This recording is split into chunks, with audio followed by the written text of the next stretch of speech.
What have you learned?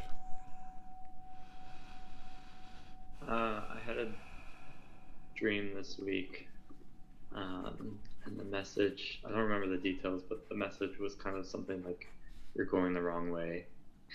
And Wonderful. I, my interpretation of it was I was very focused on work, Mm. on like my job, and I said for a few reasons, but one, like there's just kind of some pressure to get ahead. Um, May I say something about dreams that I've not said before, mhm, just as an off to the side? In one of these ancient texts, I read something that was, I thought, quite insightful. They describe dreams, the experience of a dream is something you really can't share with someone else. And they use the example of someone who's mute, who can't speak. And they have a dream. You can't talk about that really, right? But then this is the interesting part. There was a Zen koan, does a dog have Buddha consciousness, which came up in a prior video. mhm, And so I was just looking into that a bit, and then and that's a very important topic, but we'll get to that some other time. They noted that a dog consciousness is probably akin to our dream consciousness. Okay, so I thought that was interesting. That's an interesting thing to think about. But then they went further and said that our normal, non-awakened human consciousness is like dog consciousness, which I thought was very insightful because if you think how much we're driven by instincts and by greed and fear, carrots and sticks, mhm, predator prey and all that other stuff, that actually that's quite insightful. So the consciousness of a dog is like our dream consciousness. That's probably, I mean, that has to be speculative, but that's imaginable because they don't have the same past and present or the same symbolic relationships that we do. But more interesting than that, that our normal waking consciousness is basically dog consciousness. I mean, yeah, dog consciousness compared to human consciousness, which occurs after awakening. All right, so now back to your dream. Thank you for letting me insert that. what comes to mind there also is like, I mean, children are closer to dogs in a way, like their consciousness when the younger they are. Very curious dogs, yes. But dogs are curious too. Hmm. And then they developed a language faculty, which then throws everything into a Right. new realm altogether. Very special realm. Okay, so you had a dream that you were headed the wrong way. Dreams come to help. Hmm. Do you want to say more than Uh, that? Go ahead. yeah. So I mean, I interpret it as like I was focused too much on work, like, and That's not easy to making do, enough time. Yeah. especially in Um, the industrialized West, or which yeah. the technologized West. Yeah. So I'm still figuring out that balance of, because on the flip side, like, I mean, you need to be established in the world, and I need a stable Our income and all that culture stuff. saturates us in fear and then motivates us with greed. And those are basically the only two drivers, similar to most educational systems or even many religions who use fear and hope to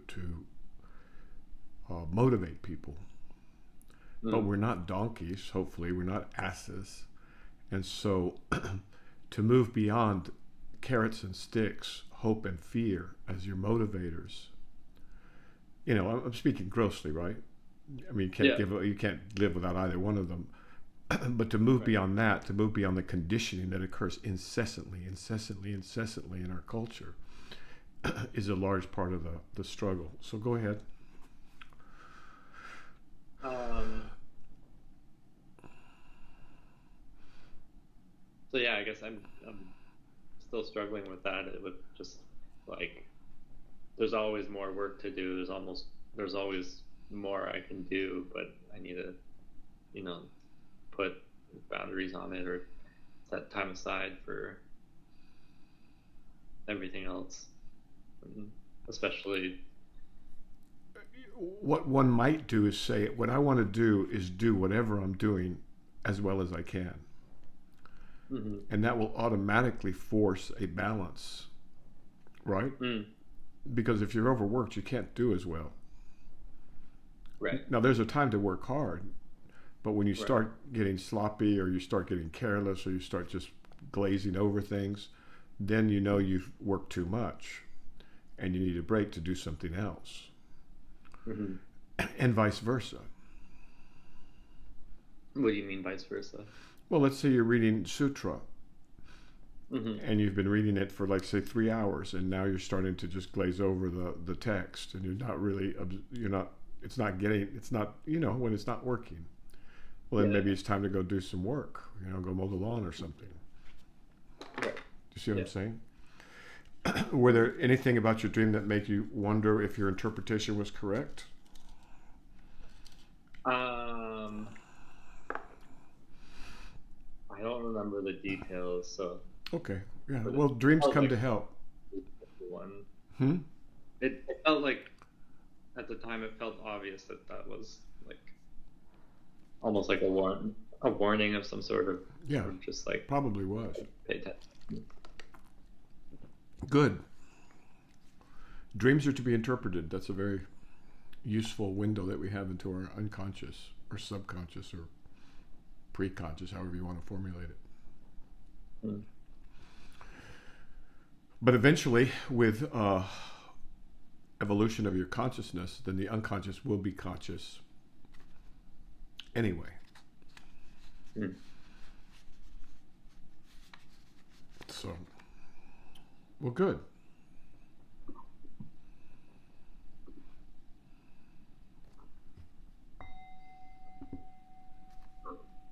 That's a good thing to learn. I've got a couple questions from Teachings of Zen. This one. Oh, okay, cool. I was just reading this morning. Speaking of Zen, will you indulge me one more time? I want to introduce people to this book, which I'm not recommending to anyone unless they're very serious students of Zen. But this book is it's a translation of Zen koans, but with instructions on how to approach them and caveats about what happened to koan practice in Japan. Because Zen unfortunately got institutionalized, and it has all of the trappings and problems that go along with institutionalization. And in Japan, unfortunately, they started using koans for reasons other than just waking people up. And so that really screws up a lot of the Japanese koans. But here, this is translated from the Chinese, so it's much more direct.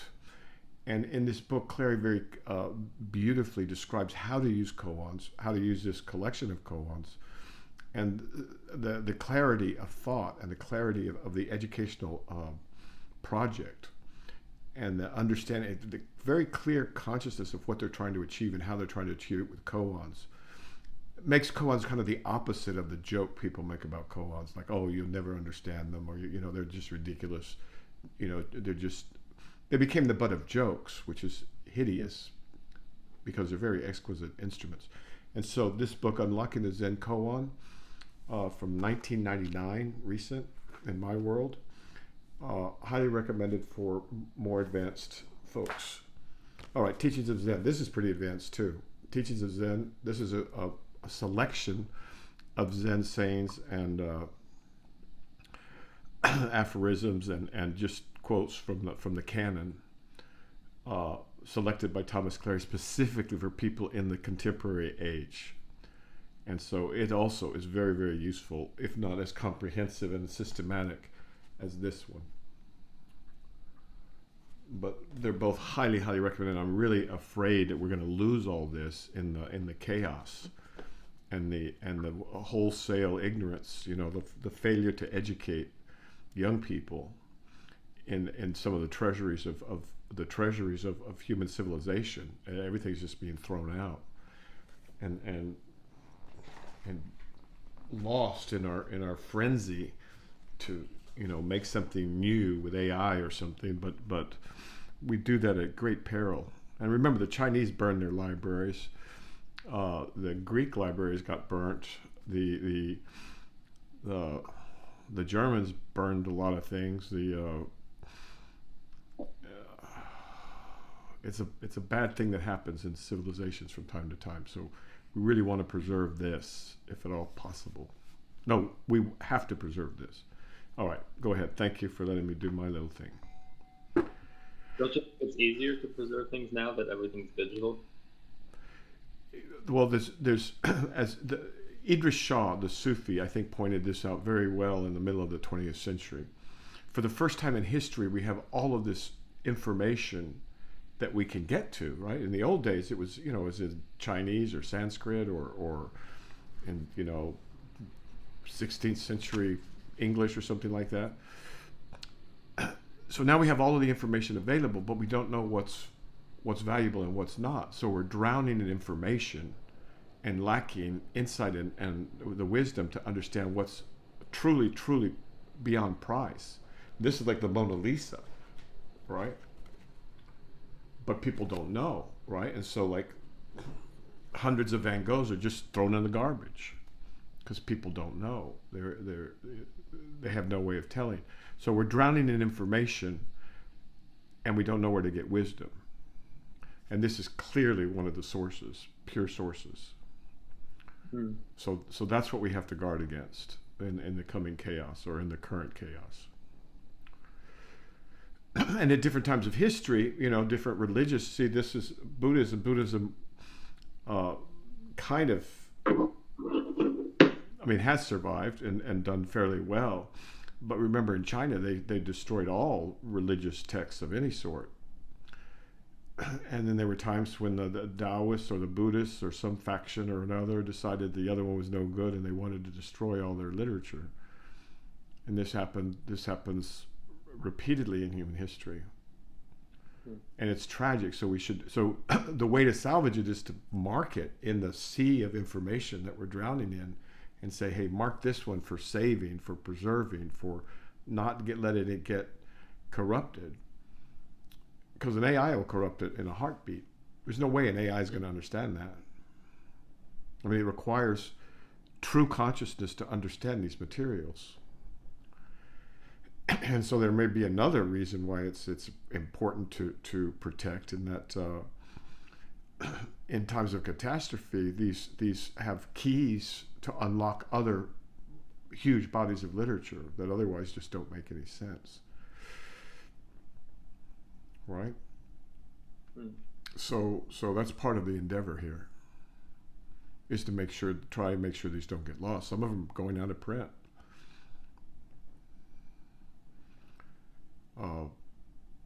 There's a beautiful treatise on Dogen, Dogen, by Clary that's very hard to come by now. So it's not a theoretical risk. It's happening. Okay, questions. This is Teachings on Zen. And for the 21st century, it's very short pages and very digestible pieces. This is like the TikTok of Zen, basically. Okay, sir. This one's page 27. All the right. Business of Zen. You want me to read it? Yeah, go ahead. It's speaking of the business of Zen, is that it's a common knowledge that if you institutionalize anything and you let it sit there for a while, it's going to deteriorate, and other elements will come in. Say the Zen master that founded the Zendo or something like that dies or whatever, and so then someone takes his place. Then there's power struggles, and then you get somebody at the top who doesn't know what they're talking about, and no one can tell the difference because they haven't woken up yet. And so the business of Zen is actually it's a cottage business. It's it's very small. It'd be great if it got bigger, but you also have to worry about that. That's what happened in Japan. Okay, not exclusively, but quite a bit. Okay, Let's go. So yeah, this one, the business of Zen. One day, the governor of the province asked Mu Chu, "What is the business of Zen?" Mu Chu said, come here, come here." The governor approached. Mu Chu said, "You sure can talk nonsense." The governor was speechless. Finally, Mu Chu asked, "Whom have you seen?" The governor said that he had seen such and such an old adept. Mu Chu asked, "What else?" The governor replied that he had read scriptures. Mu Chu suddenly hit his chair and said, "In the teachings, what is this called?" The governor said, "It is not spoken of in the teachings." Mu Chu said, "In the teachings it says, productive labor as a means of livelihood is not contrary to the truth. What about that?" The governor had no reply. Beautiful.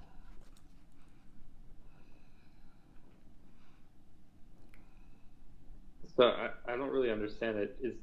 Okay, so a couple of things. Okay, this is from the 8th century, right? Or 9th century. Now, political people, there's a certain panache associated with Zen, right? If you're associated with the Zen people, you're like with the educated and the cultivated and the sophisticated, right? So people, there's all kinds of hangers-on or wannabe hangers-on, right? And this includes politicians who get a certain like a halo effect. So the governor of a province asks Mu Chao, "What is the business of Zen?" Right?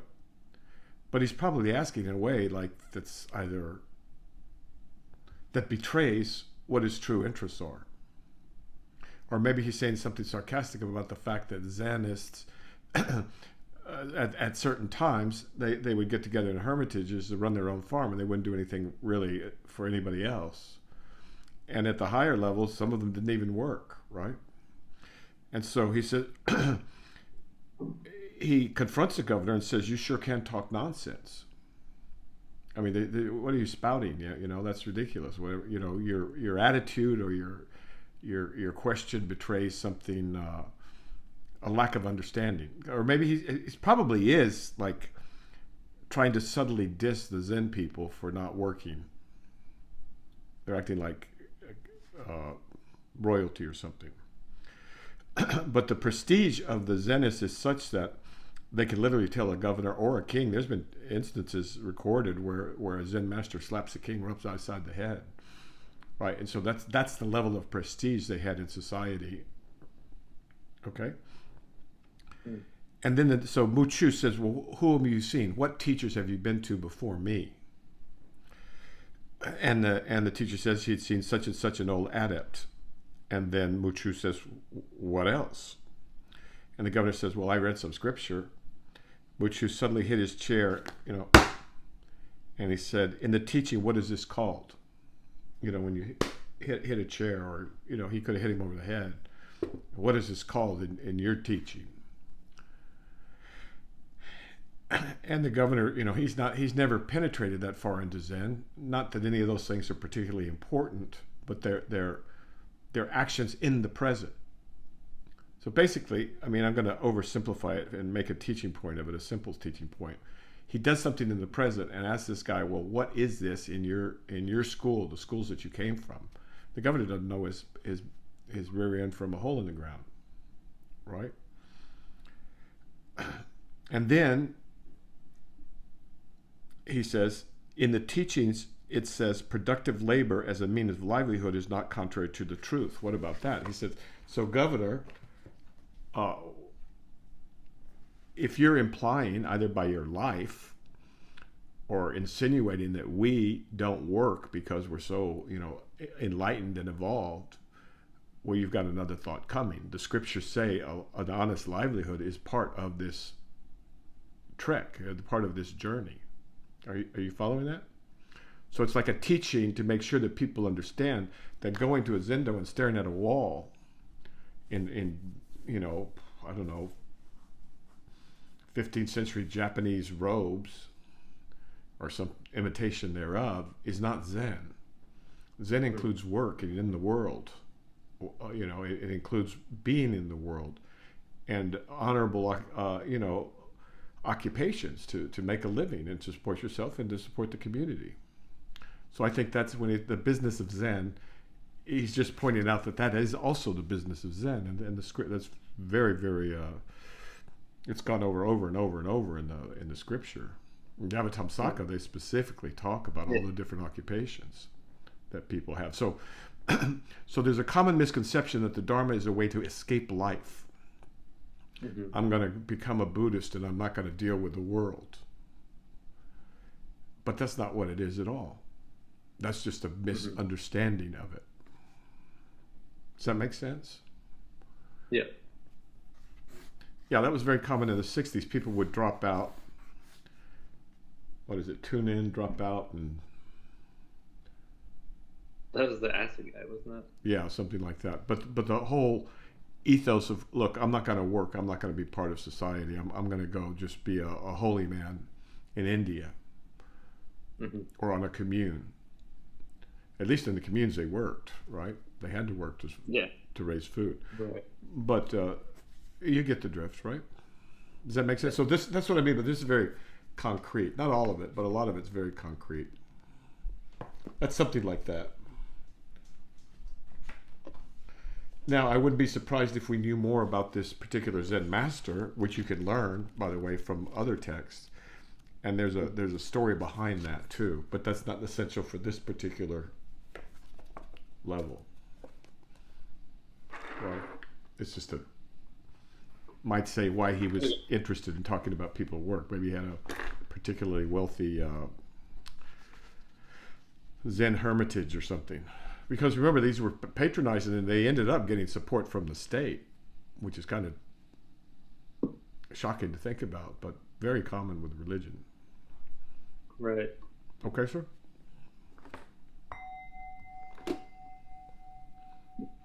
I was just gonna, thought came up. I wonder if the AI has like ingested all of these books and knows. It can't. Anything. Well, for things like answering who that person was, maybe it can, like historical things like that. Well, that would be nice. It hasn't yet. It's there in theory. It would be possible. The ones that we have translated into English, but there's okay. So that part, the facts and figures, they can do that, sure.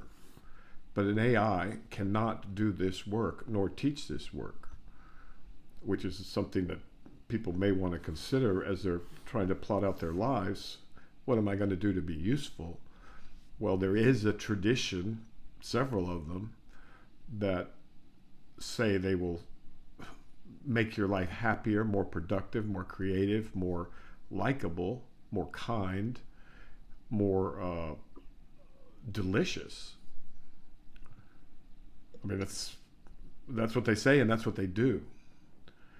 And it's outside of the realm of AIs completely, because it's in the realm of true consciousness, the substrate. And that's where all these AI fantasies are all misguided. They think they're going to create a conscious AI. They'll create an AI that can think, for sure. But consciousness is a different matter altogether than thinking or sensing or memorizing or recalling. All right? Mm-hmm.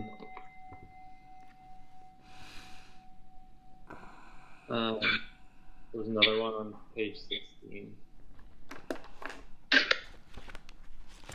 Called Seeking. It's called what? Seeking. All right, you want to read that one? Mm-hmm. The Buddha is one who does No, not we got to seek. read the title in this case.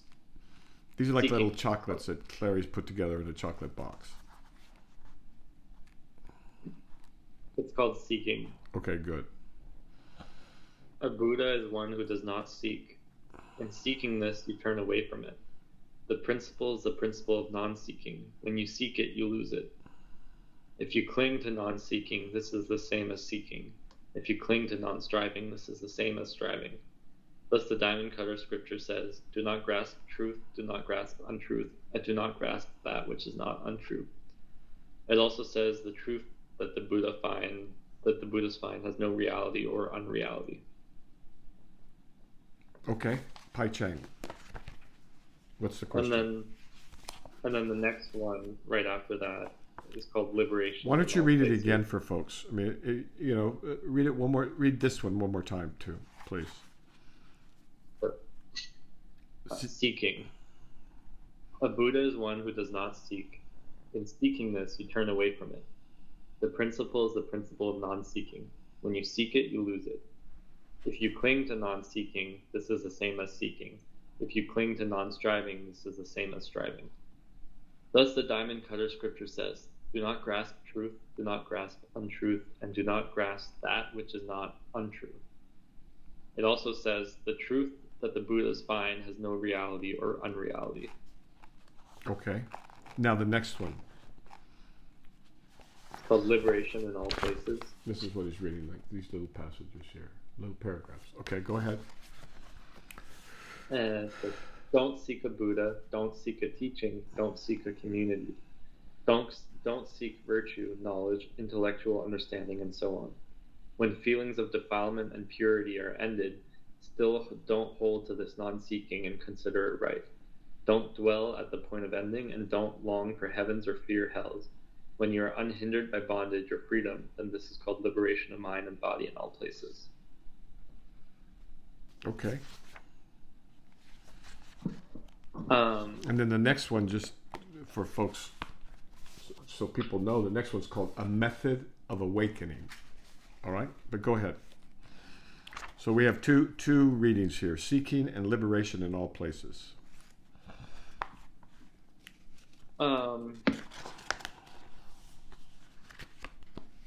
Well, so I've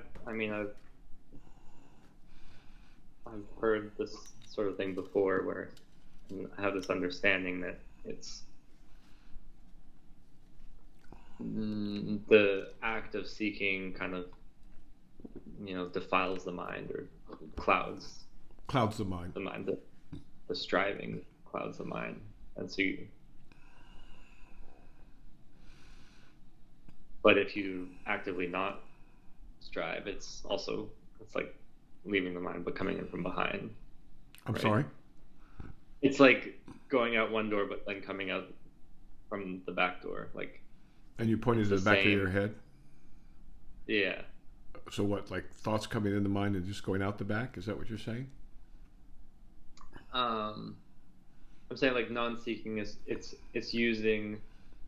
almost using the same faculty of mind than seeking, in a sense, because you're like seeking non-seeking. If you're holding on, you're grasping non-seeking. Right. So let's formulate it another way. I don't know if this will work, but let's try it. Seeking involves a subtle desire, does it not? Sorry, say that again. Seeking implicit in seeking is a subtle desire, or not so subtle desire. Mm-hmm. Okay, and then that desire can be broken up into hope or fear. Mm-hmm. And if we use the Sufi formulation, it's the hope and the fear that obstruct, because those are coarse emotions or coarse feelings. Right. And so to be able to study without hope and fear, I know it sounds paradoxical because you certainly do hope to awaken, and you will, if you've made a sincere resolution, if you've vowed. And then this is something else that I should speak about again, because I haven't spoken about it in a while, and that's the power of determination, the will, the initial determination for enlightenment, the will, the vow. I will become a Buddha. I will become enlightened. And that's vitally important because it overrides a lot of this hope and fear stuff. Do you see what I'm saying? It's not a question. That's what's going to happen. And that's a lot of how it works. The resolution is so strong, not so strong, the resolution is just pure and strong. This is what I'm going to do with my life. I'm going to become enlightened. I'm going to become a Buddha or Bodhisattva, or whatever you want. But the point is that jumps over hope and fear. Now, when you read a scripture, for example, or you meditate or contemplate, you just do it. And there's hope and fear aren't those big dark clouds blocking the sunlight. Does that make sense? A little bit. I'm seeing like the determination is like pointing the boat in a certain direction, and Exactly. and Very going good. Yes. take speed, but then you can If you turn point the the motor boat, off. and if you point the boat, the journey of 1,000 miles begins with a single step. If that step has to be in the right direction, or you're going to be off. In 1,000 miles, you're going to be off by hundreds of thousands of miles. So you point it in the right direction in the beginning, and then the natural order of things, the wind will carry you. It's like the Tale of the Sands. We should read that sometime. The Tale of the Sands, where it's the sands can't believe the requirements for getting to the ocean. I mean, the river can't believe the requirements for getting to the ocean include losing its identity as a river as it's taken up into the clouds. And then the winds just blow it gently across the desert, and then it joins the ocean. So without that resolution, I'm going to get to the ocean, I'm going to get to the ocean, period, the river would still be a marsh. But because it had made that vow, now it can allow itself to be taken up by the gentle winds of the desert into a cloud, and then be blown across the desert to the ocean. So it arrives at its destination, but by a means it had never suspected. And that's what happens here. You can't know you can't know how it works, and by trying to guess how it works, you actually make it more distant. By seeking and striving, because you're using your imagination to imagine what it is, you don't make any progress. Right. Now, if you say, okay, well, I mustn't seek, I must not have any desire, I'm going to be desireless, I'm just going to sit here like nothing, then that won't work either. You're still holding on to something. Right. I feel like I've gone through that where it's like I have both of them, where I'm sitting and I'm like, I have an expectation that something's going to happen or something like that. And so it's like, yeah. But and then on the flip side, I've also had it where like I'm like, okay, I shouldn't try, and then I just don't pay attention to things at all and go off and waste my time doing other things. That's falling into nihilism.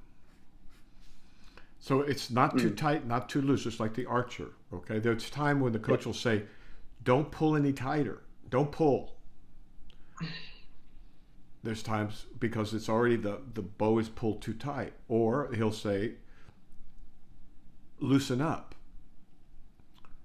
or he'll say, "Tighten up," depending on what the circumstances are and where you are in your life and where you are in this process. You see? Yeah. It also reminds me, I've been reading the last chapter of the Avatamsaka. Oh, good. Did you get to Maitreya yet? Which one's that? I was reading it, also rereading it again, just for the beauty of it. Do you mind if I read a little bit from the Tower of Maitreya? Mm-hmm. Maitreya is the Buddha of the future, who is you, by the way, right? And Maitreya is also Sudhana, and he's also Samantabhabra. See, this is the hard thing for humans to grasp, is that these are all one process. This is all one thing. If you look at the human sphere of activity and thought and endeavor, you look at the whole thing as just a global thing. There's a stream that's constant throughout culture, civilizations, religions, politics, life and death, and it goes from, I'm going to say person to person, but it's not quite like that. It is persons and persons. At any rate, this is, for people who are barely interested, I thought this will give an idea of how what the Avatamsaka is like. And this is a great tower of Maitreya, the future Buddha. And this is just, he's walking into the foyer, basically.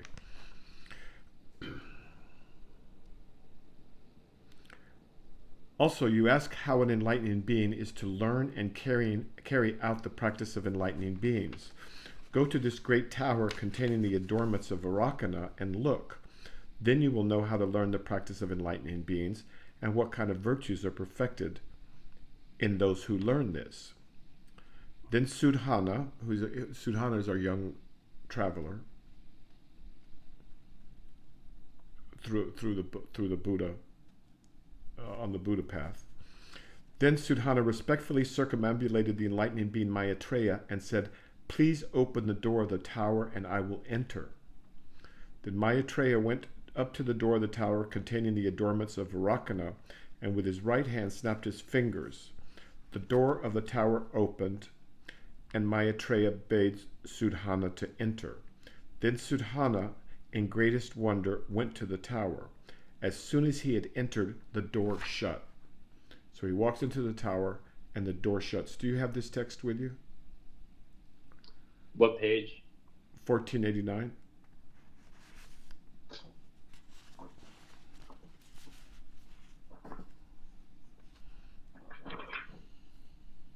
Yeah. Okay, so I'm going to ask you to read it. But so the significance of that door shutting is that once you've entered into the realm of reality, the door closes behind you. You can't go back, which is a blessed relief, let me tell you. Okay, why don't you read, I don't know, let's see, start at the last paragraph. Mm-hmm. And then read to the end of the second paragraph. No, wait a minute. Well, let's see. Yeah, maybe read the first 3 paragraphs of the next page slowly, so the translator gets it. And also remember, this is being translated into other languages, so be as clear as you can. Okay.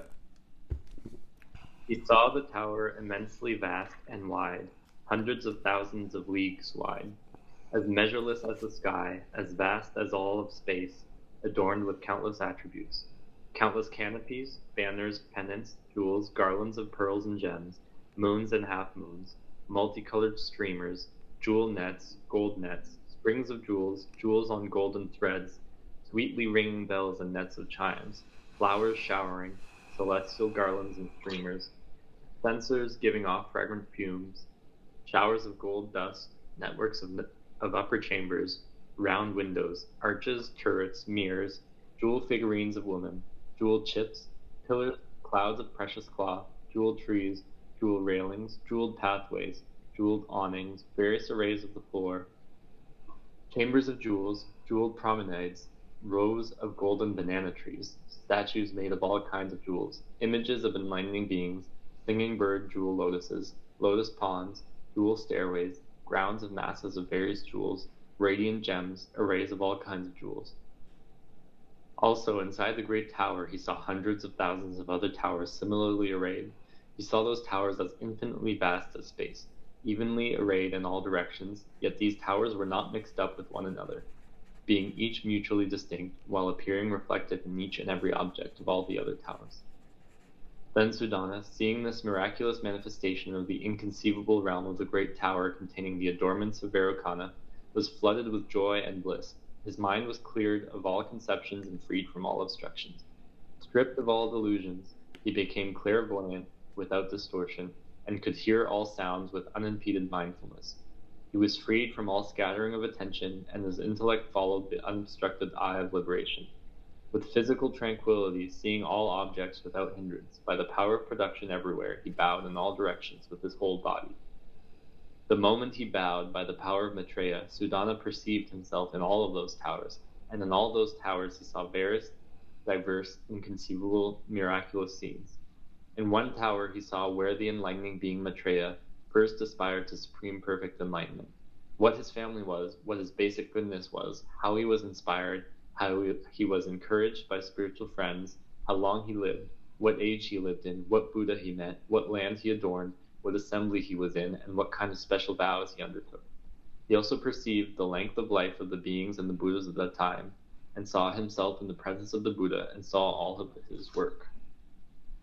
Okay, so if you've worked through this text properly, that vision that he has of this tower that's like, it reminds you of something like between Escher and Borges, except much more grandiose and infinitely, as vast as the cosmos, and just studied with jewels and artwork and everything else. That's the world that you live in, right? As a bodhisattva, believe it or not, a world of unspeakable beauty. And so what happens is that you begin to realize, it dawns on you that you are Maitreya, that they're speaking about you.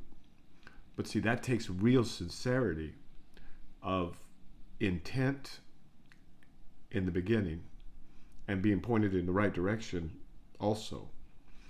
And so this is I have mixed feelings about doing this, because the way this book works is that it gradually makes it possible for you to realize that.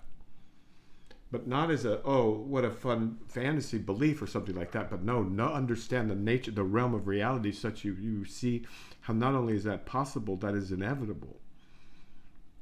And so I don't want to rob people, but I do want to let them know that something like this exists. Okay? So good. Have any thoughts or questions?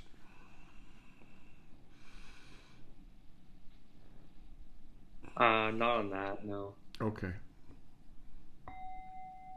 But you're in that chapter. I mean, you're in that last chapter, the last book, Entry into the Realm of Reality. So people want to know about reality, right?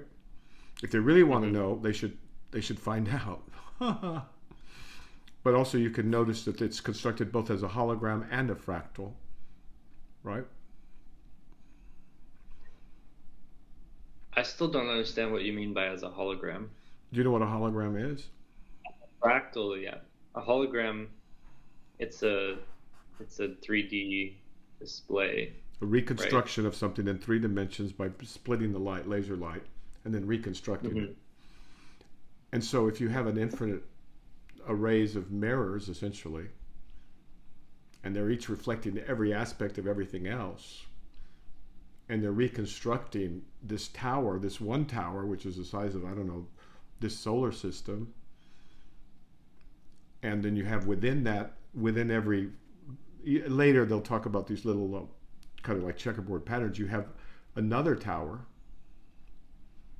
identical in its size, and then within that tower, another tower. You can see how it's hologram-like. You see what I'm saying? That's the only way you could fit that much information in there. There are people now that literally believe our universe is holographic. That what we're watching is a holographic reconstruction of what we call reality, mundane reality, from the information, because the only thing that they can find that's real is information. Are you keeping up with that? Physics has kind of abandoned the little particle project, and now they're looking at information. I see.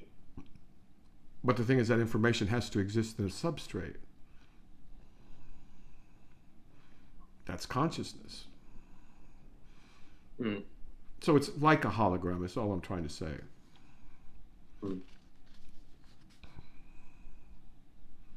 Because you have to imagine visualizing this in the 2nd century, right? That's what they were doing 2,000 years ago.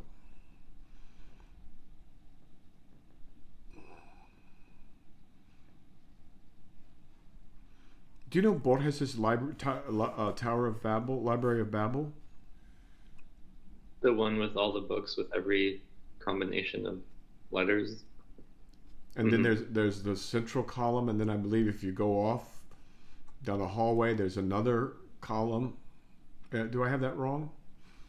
I don't remember that part. Yeah, I think there's something like that in Borges. And then if you look at Escher, I think Escher has a diagram that's, these are just evoking as best we can with our little monkey brains, the notion of the realm of reality.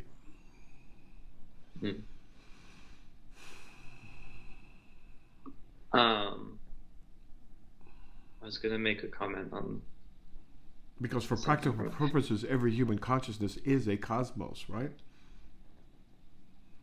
Mm-hmm. Okay, good. So Yeah. how do you fit them all together?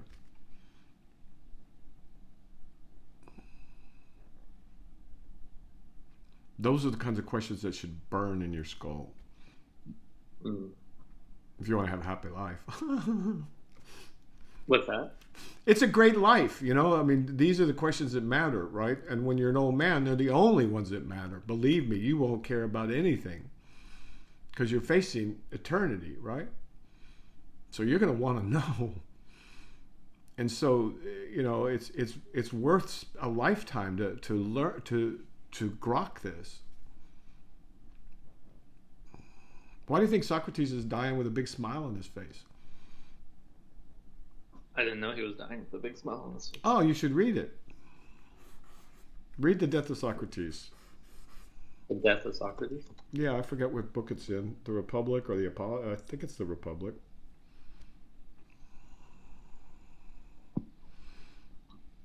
I mean, he has to look somewhat somber because he's, you know, doesn't want to scare the kids. Hmm. But he's not worried one bit.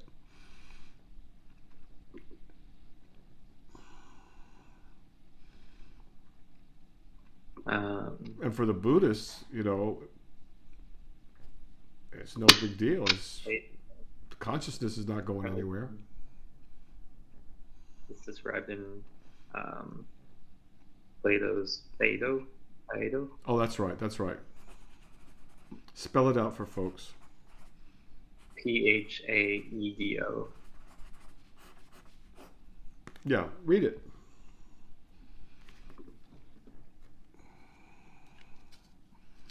Like right now, or No, on your own time. But young men and middle-aged men should spend more, and women.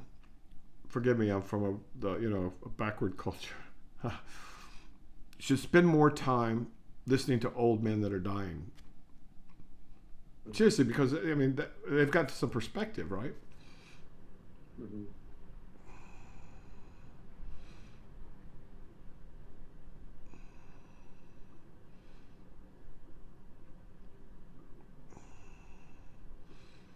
And they know what's worth investing in and what's not worth investing in. All right, enough preaching. Did you have any questions or comments about something that I'm overlooking?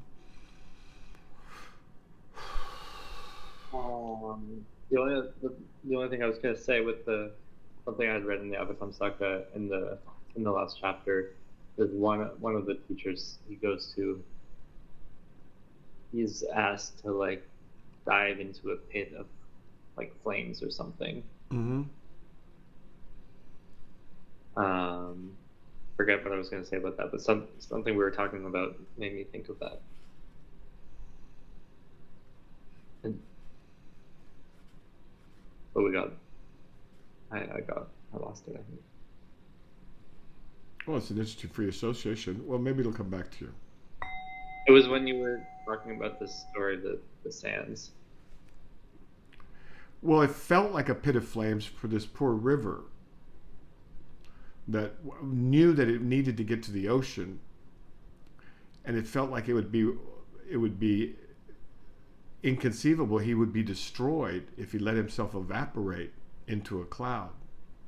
But he wasn't destroyed. On the contrary, he just made a transition in his identity. So he had to give up his identity as a river for a while, and then he became a cloud, and then his lifelong dream was fulfilled. He was able to join the ocean, or God, you know. So it's a metaphor for a man and his journey to God. The river is trying to get to God, the ocean. In the between man and God is this huge desert. And if the river tries to go across it by itself, it's just going to turn into a what do you call it? Quicksand, or just mire, muck. And so the sands, because they see this every day, counsel the river, say, hey, dude, just let yourself be evaporated up and you know, it'll be fine. And the river doesn't want to do that. So it continues to like try and get across the desert on its own for years and years and centuries, I guess, or just keeps doing it over and over and over. Finally, it just gives up and says, okay, I give up. I can't do it again. All right, I'm willing to try it, I guess. But he's scared to death because he's going to lose his identity as a river. But nothing gets lost. It just gets transformed. And that's a metaphor, a beautiful metaphor. And by the way, do you have that book? I don't think I have it around. It's called Tales of the Dervishes, a beautiful collection of Sufi teaching stories for the last, 500 years, 1,000 years? And these Sufi teaching stories are not the ones that you find at Barnes & Noble. These are the real deal. And so they take a little bit more, but they give a lot more back. It's called Tales of the Dervish, Idris Shah, Octagon Press. I think. Was it Octagon? I don't know. All right. So yeah, it feels like a jumping into flames, but you're not jumping into flames. But in the book, he's got the bodhisattvas there, encouraging him, telling him that like it's, I forget what exactly, but they're there like to tell him to do it and support him through it. Yeah, it's like a firewalk. Yeah. It's like, what's his name, Anthony Robbins' firewalk or something. Yeah. What they're mobilizing is your sincerity. It's like manning up, for God's sake, or womaning up and saying, hey, I'm a real human being. I'm a real person. I'm not just a lackey for some corporation or for some government or some religious, fanatic or whatever. I'm not any of those things. I'm a independent and free consciousness, spirit, human being on this planet, and I'm walking on this planet. I mean, you're not here by accident, for God's sake. And so, yeah, it's like a more sophisticated version of some of the things they do in those. Mm-hmm. One is going to be asked sooner or later to test one's will. If not, your life is eternal servitude. Mm. And most people's are, frankly. So if you're going to serve, for God's sake, serve something worth serving. God, right? Truth. Mm. Beauty. Love, compassion, wisdom. Serve those things. Yeah. It would be the counsel of an old man, right? That's what I'm just saying, as an old man. Yeah. That's a good way to put it.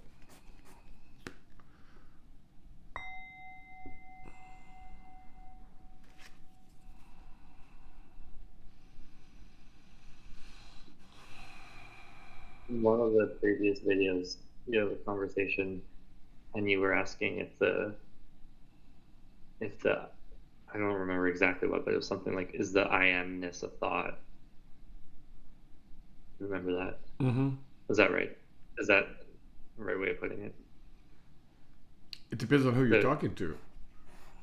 But anyway, so I was thinking about that, and we'll something. So you should explain what I am is. Why don't you explain what I am is? Well, that's where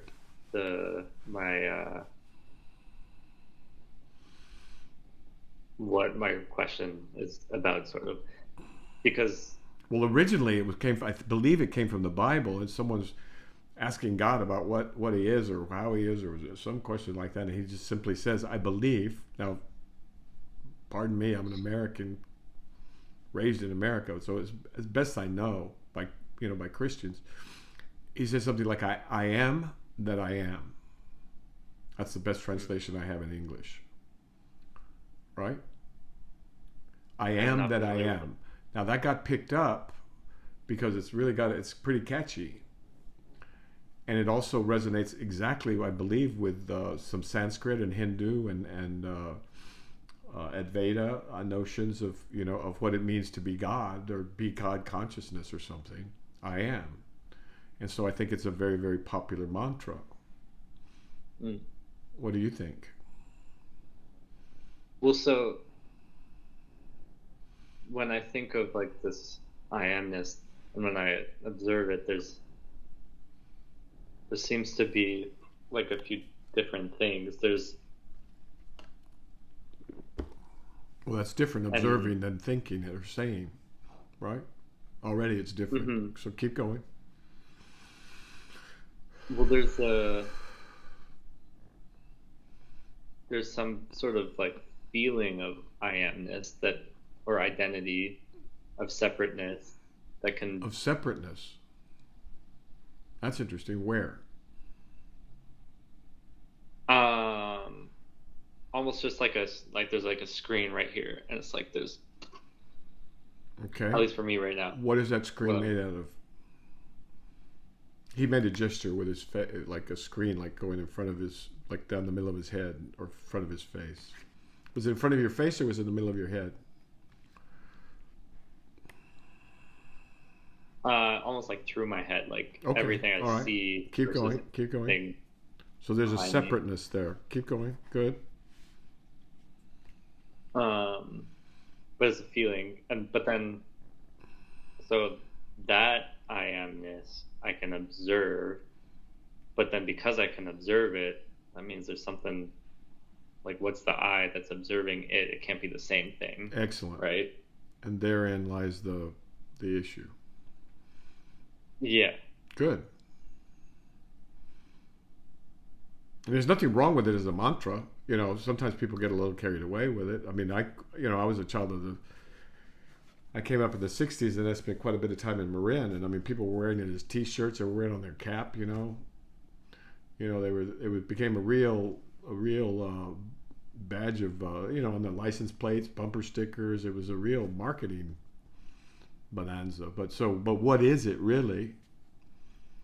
Yeah, if you're feeling that separateness, then something's off. What do you mean something's off? You're not fragmented. You feel fragmented like most people do. They feel torn between this and that and this. But the reality is they're not fragmented at all. But that is what this work is about, is becoming unfragmented, becoming what you actually are.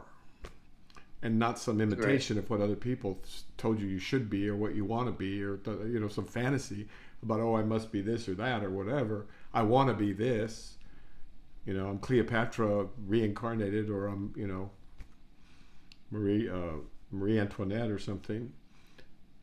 We're not talking fantasy here. We're talking about the realm of reality. Reality is very different than fantasy.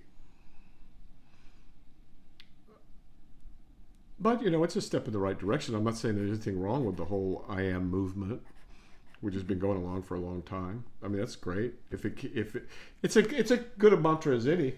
There's a mantra in here, which is really spectacular. It's no. There's a first, I can't resist this, and we got to stop. The first colon in here. And this is not to be played around. This is not for. Do not try this at home. This is not for children. A monk asked Zhao Zhu, "Does even a dog have Buddha nature?" Zhao Zhu said, "No." And then you just work with that no. But it's not a negation.